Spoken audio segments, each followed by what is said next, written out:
Jesovato feisoro afatahotrany fo ray anao no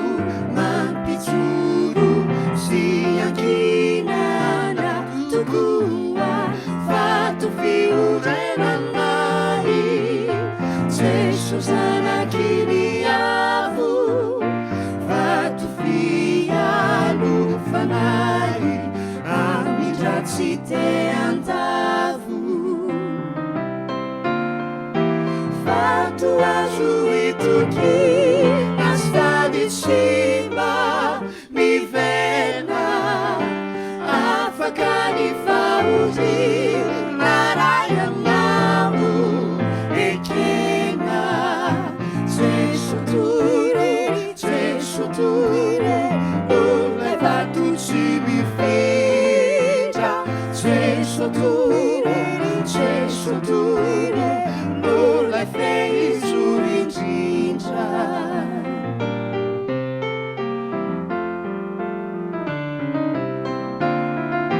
Jesovato feizoro mampisinda ai fa mandresy ururu manatanjaka fanay ori vato sarapaka say mandray anao ampo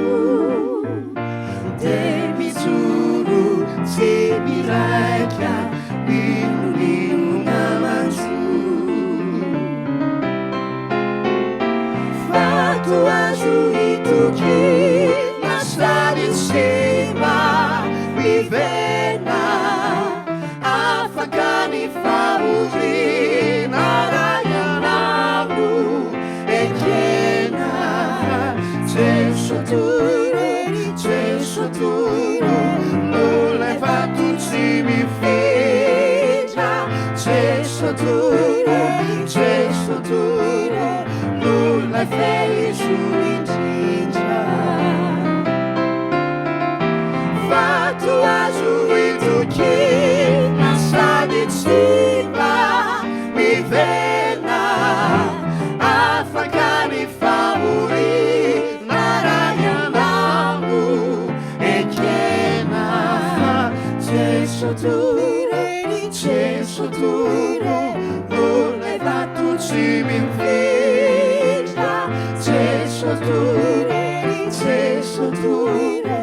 olay feizoro indrindra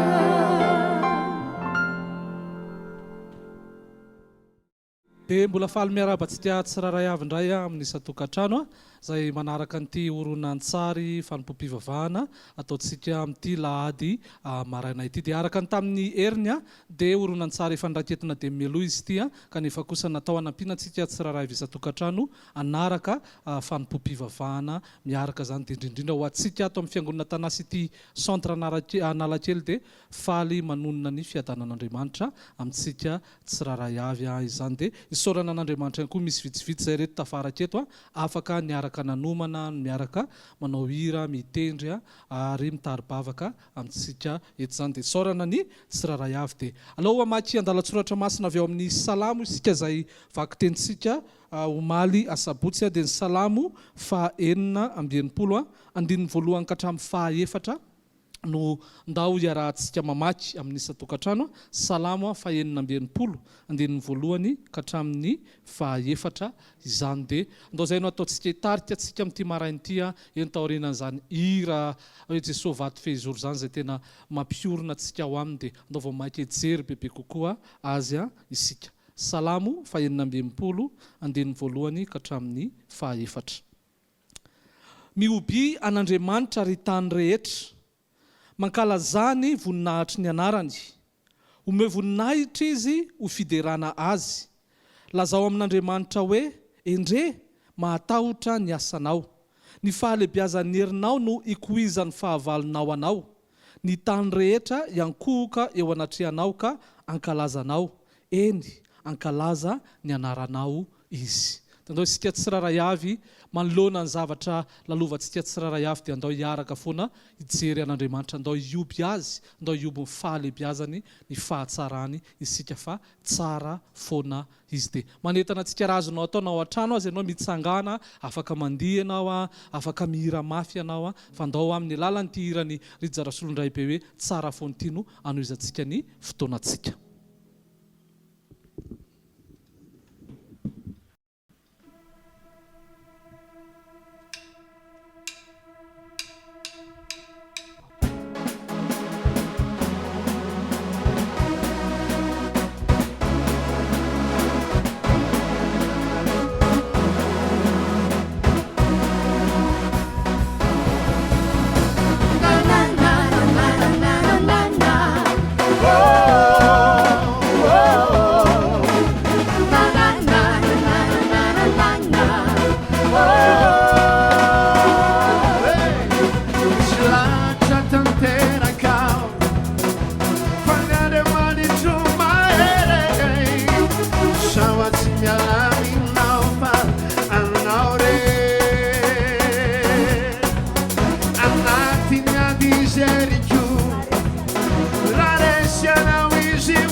tsara foan'andriamanitra amin'ny fotoana rehetrarehetra mbola tsy niovany heriny a mbola tsy niovany fahefany mbola tsy niovany fanapahany dia anatin'ity raha ray ty anome voninahitra anazy tsika mbola anome voninahitra hitohy anome voninahitra anazy ihany tsika hibanjina ny seza fiandrainan'andriamanitra Jehova ray.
Arak'izany iry zany tokoa tena lehibe Andriamanitra, lehibe ilay Andriamanitra tompontsika dia isika tsiraray avy anana fotoana eny tarainantsika aminy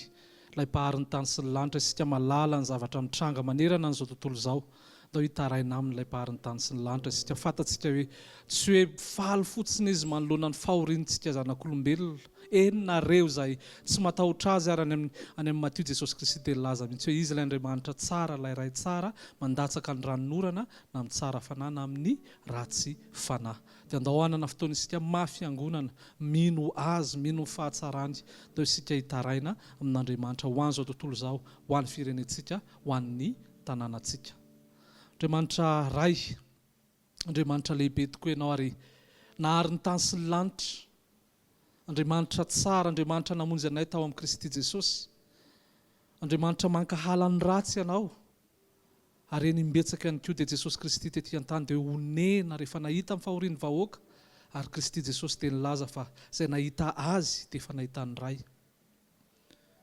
Dia izany no mbola hitaraina anay aminao rainay, manoloana ny fahoriana, manoloana ny zavatra mitranga, indrindra ny valana aretina ray amin'izay ireo izay aretanay amin'izao vanim-potoana izao. Ankoatran'izany koa ianao malala amin'ny fahorian'ny olona maro samihafa, mety ao ny tsy manana izay ananany, mety ao ny misy ny marary ary tena hoe mitaraina ny tany, ary tetaraina aminao izay ray tsara, tetaraina aminao izay ray manana fonena, tetaraina aminao izay ray mpamindra fo, mamindra fo amin'izao tontolo izao, mamindra fo amin'ny firenena rehetra, mamindra fo amin'ny firenenay, mamindra fo amin'ny tanànanay, mamindra fo aminay fiangonanao. Jereo ny fahorianay, jereo ny fijalianay, mila ny famindram-ponao izahay. Andriamanitra marina sy tsara ianao, mila anao izahay ray. Amen. Dia andao aorianan'izay dia isika araka anao an'ity hoe ny foko ry mpamonjy mangetahetanao, ataontsika ny andininy voalohany sy faharoa, andao tena n'olo tena ho azy, iza tokoa no afaka mahafapo antsika, na inona no afaka mahafapo antsika amin'ny vanim-potoana tahaka izao, fa izao dia mbola fahampatsiahivana hoe tsy misy afa-tsy izy irery ihany lahy Andriamanitsika izany. Dia andao tena angetaheta asika ny any fanahy masin'Andriamanitra hitarika antsika tsiraray avy ao anatin'ity. Ty ataontsika ny andininy voalohany sy faharoa, aorianan'izay hitary-bavaka fihetsikeliko ako, dia avy tohizantsika amin'ny andininy fahatelo sy fahaefatra izany.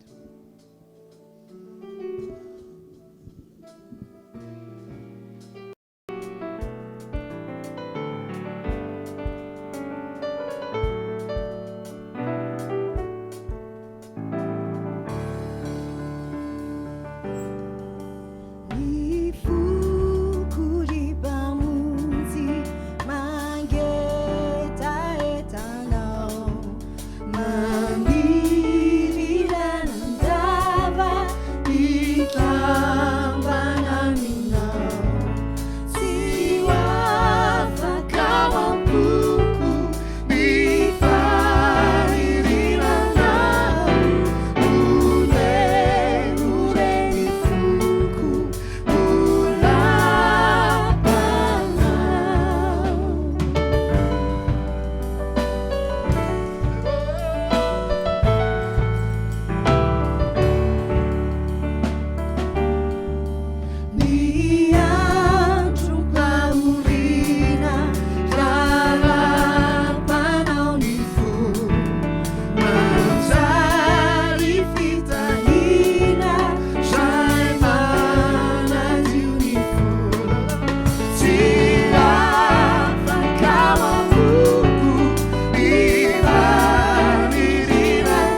dia arak'izany mihitsy hoe maniry azy ny fotsika tsy raray avy ao anatin'izany faniritsika azy zany ihany koa, nefa rehefa manakaiky azy isika dia me mahita ihany koa noho ny fahatsarany, noho ny fahamasinany, me mahita ihany koa ireo tsy fahamendrehana eo amin'ny fiainantsika tsy raray avy. Ary amin'ny vanim-potoana ihany koa indraindray lalovantsika tahaka an'izao, indraindray isika mety ho alaim-panahy hitsetra fotsiny ty zahay mijaly sy ny sisa, fa ndao ahita isika mihoatra lalana noho izany ihany koa, nefa mahita isika ny fahotantsika tsy raray avy. Ary eny mety ho alaim-panaranga amantsika izay tsy mivoaka an-trano ko inona ny fahotana vitanay, fa ny Andriamanitra ampafantatra antsika tsy raray avy inona ny tokony hibebahantsika. Mety na isika ao an-trano ao fotsiny aza, ianao mahalala ny manofo anao, ianao mahalala ny zavatra mety sy mety, dia ndao isika hibebaka na ny any amin'ny eritreritrsika azy noho ny amin'ny famindram-pony izay tao anatin'ny epistilon'ny Romana anjerentsika iny hoe famindram-pony sy ny fahatsarany no maninona mitaona antsika hibebaka, tombontsoa atsika kristianina ny mibebaka mifona aminy. Dia angina kely ako dia ao anatin'izay efa manentana antsika tsy raray avy samy hibebaka ao am-potsika, hibebaka amin'ny isan-tokantrano manoloana an'izay fahotantsika tsy raray avy. Dia aorianan'izay dia amarana an'izay amin'ny vavaka ako.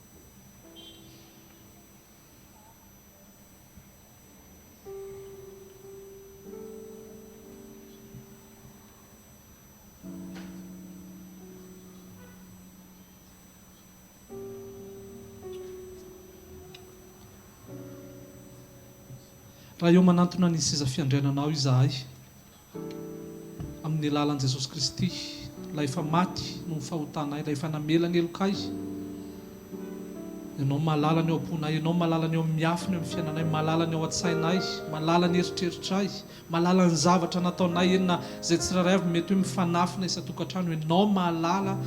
tsy misy miafina aminao ny zavatra mitrango eo amin'ny fiainanay, fa no ny famindram-ponao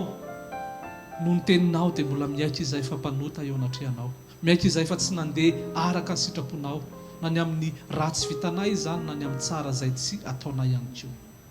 Dia mamelany elokay fiangonana mifona aminao izay tsy raray avy, dia misaotra ny amin'ny fanantenana lehibe izay anananay ao aminao, satria mamela ny elokay mandrakariva ianao, ary nanome anay ny hery ihany koa ianao, tsy namela ny elokay fotsiny fa mba andresenay ny hotanay. Dia izany no anohizanay amin'ity andinin'ny fahatelo ty hoe ho lao ny fahotanay raha akikezinao. Amen.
Taty manono fetson'ny ankizy anako dia alohan'ny hanomboantsika ny fotoana dia araka hivavaka aloha isika. Andriamanitra tena feno fisaorana anao ny amin'ny teknôlôjia ahafahana mbola mandray fampianarana indray mahazo fampianarana avokoa ny ankizy rehetra ny an-tokantrano na dia amin'izao Covid-19 izao aza. Manangona ampelantanana anao ny ankizy tsirairay avy mba hanana fo tena lonaka afaka handray ny hafatra avy aminao, dia ny mpampianatra ihany koa tarihany fanahinao masina tanteraka. Amin'ny anaranao Jesosy ao n'aizany vaky izany, amen. Tia mihaino tantara ve ny ankizy? Tondra tantara kely anankiray ho an'ny ankizy mantsy androany. Tantaran'ny Joasy izy ity rakizy. Tantara tena nisy tantara atao anatin'ity baiboly ity. Tantaran'ny Joasy ity rakizy hitantsika ao amin'ny mpanjaka faharoa toko faha 1:10 sy ny toko faha 12. Vaky teny nataontsika ny fiangonana Tanasity Centre Analakely tamin'ny 30 mars izy io. Dia enoy tsara ary ity tantaran'ny Joasy ity. Joasy rakizy ankizy kely 7 taona izy, ankizy lahy kely. Fantatra ny hatrany koa zao misy ankizy kely 7 taona manaraka an'izao vidéo izao. Dia fa i Joasy io rakizy 7 taona izy 7 ans dia efa lasa mpanjaka. Joiada rakizy no anarany mpaminany nametraka azy ho mpanjaka. Izany mpaminany izany rakizy olona milaza ny havatr'Andriamanitra amin'ny vahoaka. Raha amin'ny andro ankehitriny izy dia ohatran'ny hoe pastera. Dia nasain'ny Joiada nanao fanekena rakizy Joasy sy ny vahoaka mba olon'i Jehova. Izany atao fanekena rakizy dia ohatran'ny hoe promesa. Fanekena nataon'ny Joasy rakizy dia mitovy amin'ny fanekena hanolo-tena ho zanak'Andriamanitra, izany hoe handray an'i Jesosy. 70 taona izy rakizy ny nanjaka ary tena niadana be Jerosalema nandritra n'izay 70 taona nitondrany izay. Nitondra fiadanana rakizy ny fandraisana an'i Jesosy. Lesona soa isika amin'izay tantaran'ny Joasy izay rakizy dia hoe na dia mbola zaza ary ny olona iray dia afaka manapa-kevitra hanolo-tena ao an'Andriamanitra. Misy an'ireny olona ireny ampiasain'Andriamanitra hanampy antsika mba hanolorantsika tena ao an'Andriamanitra. Mety hoe pastera na mpampianatra sekoly lahy na kilonga Jesosy ny filaza azy ao amin'ity sisi Analakely, na koa hoe ny olona ao an-trano, dada na neny na tonton na tatina, izay olona ao an-tranonareo ao, dia afaka mandray tsara an'i Jesosy ho tompo sy mpamonjy isika rehetra rehefa vonona, eny fa na dia mbola kely aza. Ary tena raisin'i Jesosy tokoa, raisin'Andriamanitra tokoa,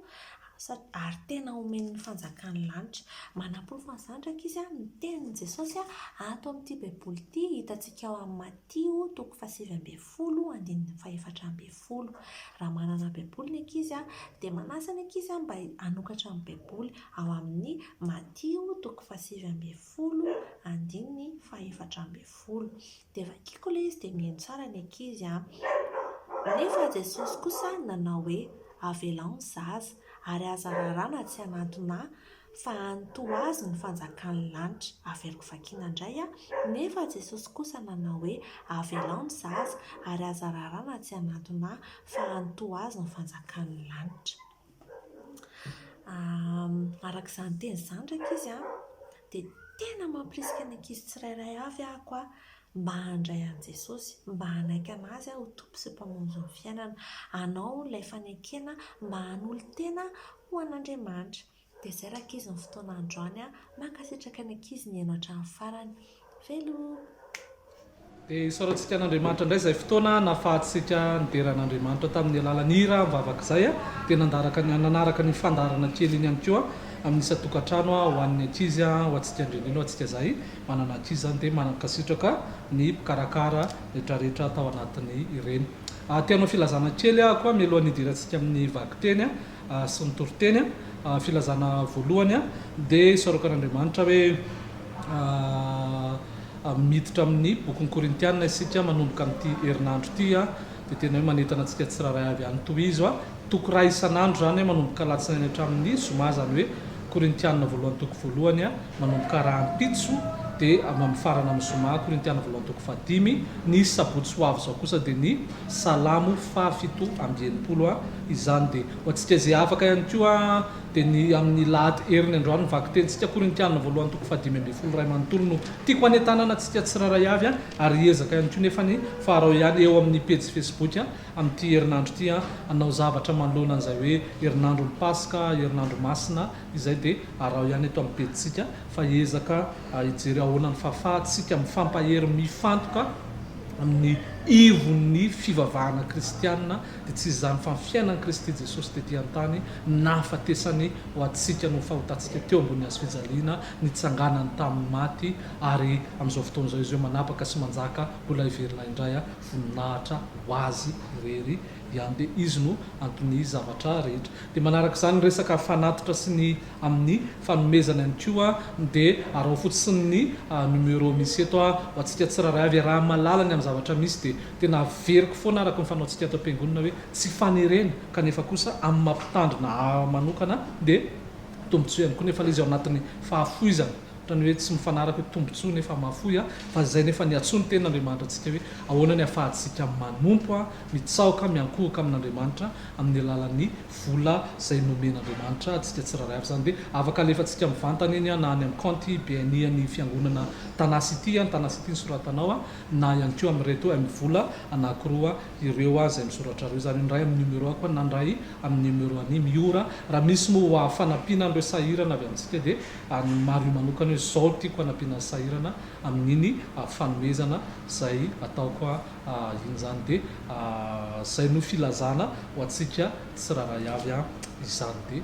alao anaraka avitrantsika ny vakiteny Korintiana voalohany toko voalohany andiny voalohany ka hatramin'ny fahasivy Korintiana voalohany toko voalohany andiny voalohany ka hatramin'ny fahasivy dia inanja no anao vakiteny amintsika izany. Korintiana voalohany toko voalohany andiny voalohany ka hatramin'ny fahafolo. Paoly vao antso apôstôlon'i Jesosy Kristy no ny sitrapon'Andriamanitra ary sositena rahalahy mamanga ny fiangonan'Andriamanitra any Korinto dia izay no hamasinao amin'ny Kristy Jesosy olona vao antso sady masina mba amin'izay rehetra miantso ny anaran'i Jesosy Kristy tompontsika eny amin'ny tany rehetra dia azy sy antsika. Ho aminareo ny fahasoavana sy ny fiadanana avy amin'Andriamanitra rentsika dia Jesosy Kristy tompo. Misaotra an'Andriamanitra mandrakarivany aminareo aho noho ny fahasoavan'Andriamanitra izay nomena anareo ao amin'ny Kristy Jesosy dia nampananana harena anareo ao aminy amin'ny zavatra rehetra na ny teny rehetra na ny fahalalana rehetra araka ny orenan'ny filazanan'i Kristy teo aminareo ka dia tsy latsaka amin'ny fanomezam-pahasoavana rehetra ianareo miandry ny fisehoan'i Jesosy Kristy tompontsika izay ampiorina anareo koa hatramin'ny farany ka dia tsy hanantsiny ianareo amin'ny andron'i Jesosy Kristy tompontsika. Mahatoky Andriamanitra izay nahatonga ny fiantsoana anareo hanananareo firaisana amin'ny zanany dia Jesosy Kristy tompontsika ary mananatra anareo aho rahalahy amin'ny anaran'i Jesosy Kristy tompontsika mba hiray teny anareo rehetra ka tsy hisy fisarahana eo aminareo fa mba ho tafakambana tsara ianareo iraisaina sy hevitra. dia isorantsika an'Andriamanitra izay vakiteny izay Korintiana voalohany toko voalohany andiny voalohany ka hatramin'ny fahasivy mankasitraka manokana ny nanja izay nanao ny vakiteny ho antsika ary matsiaro antsika hatrany sy tia-patsiaro antsika tsiraray avy zava-dehibe ny famakiana ny tenin'Andriamanitra ny soratra masina izay fotom-pampianarana fahamarinana faratapony ho antsika fiangonana ho antsika izay mino an Jesosy Kristy. Zavatra anankiroa tiako tsongaina manokana anatin'io fiatombohan'ny epistelon'ny Korintiana io ary sady mampiditra nefa ilay izy ny zavatra hitranga ao aorianan'io vakiteny manomboka any amin'ny andiny fahafolo mantsy dia manomboka mahita isika ny antony tena nanoratan'ny Paoly an'ity epistily ity dia tsy izany fa noho ireo korontana noho ny falotona noho ny zavatra mitranga izay tsy maneho ny voninahitr'Andriamanitra tsy maneho ny lanin'Andriamanitra teo anivon'ny fiangonana tany Korinto izay misy tena hoe marikoriko misy tena hoe ohatrany hoe tsy mendrika akory ny iatsonan'io fiangonana hoe fiangonana. Zavatra iray voalohany zay tiako ihany koa nefa fampiaritsika dia zao hoe na eo ary zany fahalotony zany teo anivon'ny fiangonana teo anivon'ireo reto olombonjeny Kristy reto re ty fiangonana zay sarobidy novidiny tamin'ny rany voasoratra ato amin'ny Korintiana 1:1 zany hoe novidiny tamin'ny rany dia teo nefa zany fahalotona sy ny sisy zany dia amin'ny andininy voalohany toko voalohany dia mahita isika nefa ny fitiavan'ny Paoly an'ity fiangonana ity ny fifandraisana napetraka Paoly tamin'ity fiangonana ity zany hoe ny faharatsiana nisy teo amin'ilay fiangonana tsy natonga amin'ny Paoly hoe manala baraka ny anarako tsy fa natonga amin'ny Paoly hoe voamaika te hiantso azy ireo ary mahita isika hoe inona ny antsony azy ireo amin'ny andininy voalohany ka hatramin'ny fahatelo isika dia mahita aiza ny fanantenan'ny Paoly ny fanantenan'ny Paoly dia tsy sanatriany izany hoe fanamaivanana ny fahotan'ny fiangonana na fanamaivanana ny fahalotona ny fijangajangana fisaratsarana nisy teo amin'ny fiangonana tsy fa kosa fanandratana ilay famonjena efa nomen'Andriamanitra an'ireo izay mino azy an'ireto olona ao amin'ny fiangonana ireto ary teny hoe nanana an'izay fifandraisan'izay izy ary tsy navela amin'ny Paoly nandeha fotsiny zany any koa alao reny mifaty ny fahotany any tsy fa nony amin'ny Kristy Jesosy dia mbola nifandray nandray ny andraiky ny Paoly ifandray amin'ity fiangonana tamin'ny Korinto ity ary ohatr'izany ihany koa zasana hoe ndao foana aloha voalohany indrindra metraka an'izay fifandraisan'izay ary anantena ny famonjena anantena ny fanovanatrany ao amin'ny Jesosy Kristy tompontsika faharoa manomboka eo amin'ny andininy faefatra ka hatrany amin'ny andininy fahasivy isika dia na eo efa hitan'ny Paoly dia mialoha zany hoe zao ny antony anoratako an'ity epistily ity hitany dia mialoha hoe misy zavatra tsy mety fa amin'ny andininy faefatra ka hatramin'ny fahasivy dia mahita ny fahatsarana ny vokatry ny fahasoavan'Andriamanitra i Paoly teo amin'ity fiangonana zay feno fisaratsarana sy fizarazarana fiangonana zay misy fijangajangana zay tsy mampitehiteny akory teo amin'ity fiangonana ity zay amin'ny lafindray hoe mifampideradera ny fanomezam-pahasoavany fotsiny zay nikorontana ny fivoriam-piangonana tsy najaina ny hasiny ny latabatry ny tompo zany ny antony nanoratan'ny Paoly an'ity Korintiana ity kanefa mialohan'izany Paoly mampahery azy ireo ihany koa nefa ny voalohany indrindra ty dia mialoha ny amin'inona vokatry ny fahasoavan'Andriamanitra eo amin'ny fiangonana tao Korinto ka ny andininy fahaefatra dia izy Paoly hoe misaotra an'Andriamanitra mandrakariva ny aminareo ao ary tsy fiatsaram-bela tsy hoe sanatrian'izany koa hoe mahay miteny koa Paoly ka mody langolangony koa tsy fa teny hoe porofo famantarana ny vokatry ny filazany tsara an'Andriamanitra zany fahasoavan'Andriamanitra zany zay tonga teo amin'ny fiangonana io anona zany zany hoe fampaherezana ho atsika zaho sy anao tsy mbola tonga any amin'ilay hoe zany afa efa matotra zany afa efa mitovy feno kanefa koa isika tsy tokony ianao tsy mitsinona ny amin'ny fahotantsika fa samy eny an-dalana isika ary ny porofona hoe famantarantsika amin'ny famonjen'Andriamanitra dia fantatsika hoe raha teto amin'ity teboka ity isika nanomboka nahalala an'i Kristy Jesosy ty le teboka hoe mitovy feno amin'ny andro Kristy Jesosy izaho sy anao dia tokony eo anelanelana eo hoe eny an-dalana isika ary zay hoe mijery Paoly eto hoe eny an-dalana aiza izy reto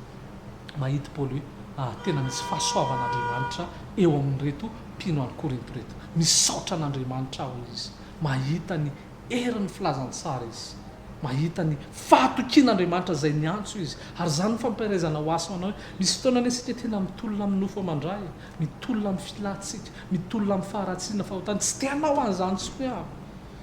ampahery atsika asandrato amin'Andriamanitra eo amin'ny andininy fahasivy hoe mahatoky Andriamanitra zay nahatonga ny fiantsona zany hoe raha niantso izy mba hanana ny fiantsonanareo anananareo firaisana amin'ny zanany dia Jesosy Kristy tompo izy no mahatoky ary eo amin'ny andininy fahenina hoe araka ny orenan'ny filazana Kristy teo aminareo ka dia tsy latsaka amin'ny fanomezam-pahasoavana rehetra ianareo miandro ny fisehoan'i Jesosy Kristy tompontsika zany hoe mpiandrasana azy isika izay engeny ahita an'izay fitombon'izay isika engeny ka ahay isika hiady amin'ny fahotantsika tsiraray avy tsy aizy tsy amin'ny herin'ny teny fa amin'ny herin'ny azo fijaliana amin'ny herin'ilay Andriamanitra ray zay miantso amin'ny herin'izy Kristy Jesosy zay iorenan'ny finoantsika ary zany ny fanantenana ho antsika tsiraray avy zay averiko voalohany indrindra jereo le fifandraisana fitiavana nananan'ny Paoly an'ity fiangonana tany Korintina teo ary ireo ohatrany hoe faratsiana maro samihafa noho ny amin'ny azo fijalian'i Kristy noho ny amin'ny antson'i Kristy dia nanana fitiavana ho an'ity fiangonana zay ohatra ny mety hanala baraka azy ity Paoly fa nefa izy ny fikitra foana nampahery nananatra ty fiangonana ty. Faharoa jerevo ilay fahasoavan'Andriamanitra efa misy ary eny amin'ireo izay mbola hitanao hoe ohatrany tsisy fahasoavan'Andriamanitra amin'ny lafim-piainako amin'izao, za ohatrany toa mbola resiny ty olo ty ihany, dia jerevy ihany koa ilay fahasoavan'Andriamanitra ao amin'ilay izy no mahatoky amin'ny hazo fijaliany zay natonga nandresy an'izao mbola ino no andreseko an'ireto, ary eny ho avy fotoana tsy maintsy ahita azy aby, mety na amin'ny alalan'ny fahafatesana na amin'ny alalany koa hiverina indray izy. Dia mampahery antsika atotio ao amin'i Kristy Jesosy ny fotsika tsiraray avy, mba hijery ny fahalebiazana ilay Andriamanitra tompontsika dia Jesosy Kristy. Vavakitsika raha eo aoka ny finoanain' Jesosy Kristy tsy ho finonom-pona, aoka ny filazantsara an'i Kristy Jesosy tsy ho alemy eo aminay, fa mahery ny filazantsaranao. Herin'Andriamanitra hoy ny teninao ny filazantsara, ka afahanay manana an'izao toeram-pamonjena izao hoe zanak'Andriamanitra izahay. Aoka izany no ampandroso anay amin'ny fifankatiavana, nefa aoka izany ihany koa ny ampandroso anay ho amin'ny fahamasinana ho anay tsiraray avy. Saotra ray malalo ny anaran'i Jesosy Kristy Tompo. Amen. Dia saorantsika n'Andriamanitra izay teny izay manentana antsika tsiraray avy hoe andao ahita ny fitiavan'Andriamanitra amin'ny alalan'ny hazo fijalian'i Kristy Jesosy, ahita ny fanafahan'Andriamanitra ho antsika mpino ao amin'ny hazo fijalian'i Kristy Jesosy ao amin'ity bokin'ny Korintianina voalohany ity. Ny andininy voalohany, toko voalohany moa za manomboka rapitso toko faharoa hatrany amin'ny toko fahadimy, toko ray isan'andro hatramin'ny zoma tena mafisiko izay fa arena ho a sy ho anao. Dia lao marana fotoana isika dia hitsodrano antsika hatrany avy eo amin'ny boky Nomeria no tiako tsodrano antsika tsiraray avy izay tsodrano nasain'Andriamanitra nataony Arona ho an'ny zanak'Israely ary te tsodrano an'izany ho antsika tsiraray avy hatrany izany Nomeria toko fahaenina andininy fahaefatra amby roapolo hatramin'ny andininy fahaenina amby roapolo. Hitay anao anie Jehovah ka hiaro anao, ampamirapiratra ny tavany aminao anie Jehovah ka anindra fo aminao, anandratra ny tavany aminao anie Jehovah ka anome anao fiadanana. Ingrany ho tanteraka amintsika tsiraray avy izany noho ny amin'ny Kristy Jesosy ilay mpisorona be atsika tsiraray avy izany. Dia samy tahin'Andriamanitra tsika tsiraray avy dia miverina hatrany hoe mankasitraka an'ireo izay nandray anjara rehetra tamin'ny fotoana no tanterahantsika androany izany. Dia voninahitra ho an'Andriamanitra ray sy zanaka ary fanahy masina fiadanany ho amintsika olona mikasitrahana.